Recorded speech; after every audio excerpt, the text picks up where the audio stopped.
Tous les enfants des classes moyennes ont désormais le bac. Mais cette réussite cache en réalité une déception.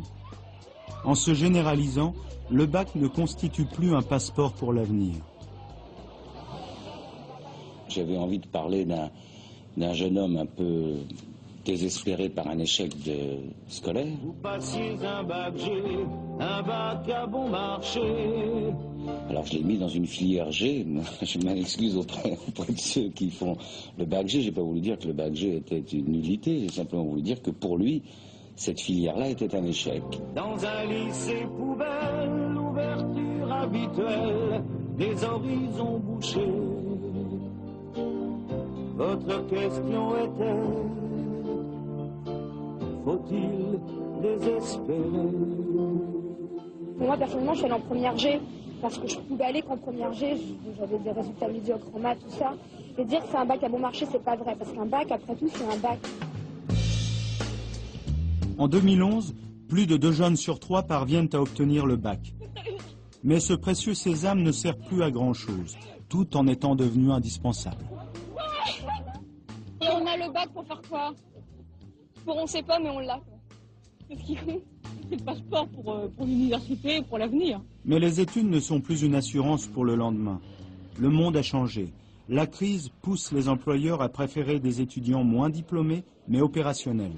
Résultat, Denis, étudiant en histoire, s'est trouvé contraint de chercher un emploi qui ne tient pas compte de sa formation. Si j'avais commencé à bosser à 20 ans plutôt qu'à 27, je m'en sortirais mieux aujourd'hui, quoi. Voilà. Donc j'aurais pas eu besoin de faire d'études, entre guillemets.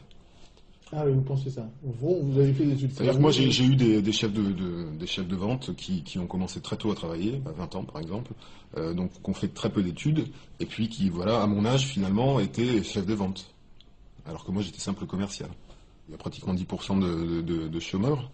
Donc il y a quand même, concrètement, il y a quand même des faits. Donc c'est plus difficile de trouver du travail maintenant, même avec un bac plus 3, plus 4, plus 5, qu'à leur époque, je pense.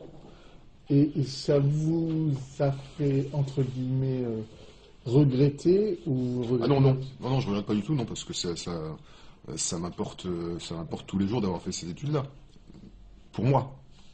Pas nécessairement dans le travail, mais pour moi, ça m'apporte quelque chose. Donc non, je ne regrette pas. Malgré des études supérieures, Denis est plus exposé au chômage. La hantise du déclassement est là. Et ce constat fait peser une angoisse pour des lendemains qui pourraient déchanter, comme semble le constater aussi Robert et sa fille Amélie. On ne connaîtra forcément pas la même progression que toi tu as connue, alors qu'on aura Mathieu a un bac plus 5, je pense pas qu'il va connaître la même progression. C'est sûr, la sélection est devenue beaucoup plus forte, c'est-à-dire aujourd'hui si on n'est pas un minimum bac plus 2 ou même bac plus 5, même maintenant, je pense que ça ne doit pas être facile. Nous les profs nous disent que dans 5 ans ce sera bac plus 7, c'est-à-dire que voilà, ça pousse justement pour faire du tri et pour sélectionner, ils poussent le diplôme, quoi. Donc,